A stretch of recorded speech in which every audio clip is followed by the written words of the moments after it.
Over 50 small hydropower sites have been identified by the HYPOSO project in western and eastern Uganda and are awaiting licensing by the government. Now, this project is meant to supplement the current hydropower generation initiatives by government in a bid to increase access to electricity for both home and commercial use in underdeveloped regions of the country. HYPOSO is a 3-year multinational electricity infrastructure project by the European Union operating in Uganda, Cameroon, Colombia, Bolivia and Ecuador with the aim to establish small hydropower sites. Take a watch. Main objectives. When we talk about small hydro, we're talking about a hydropower plant of the capacity from 2 megawatts to about 20 megawatts. And most of these small hydros are found on the eastern border of the country, mostly around Mount Elgon, or the western border of the country, that's mostly around Mount Rwenzori.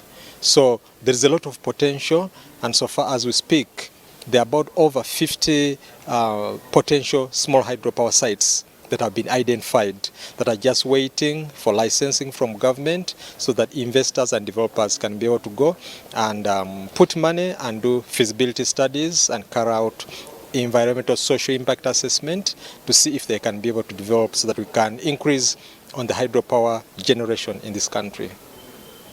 So once they come together, they can now access support from development partners and public sector so that we can now build local capacity.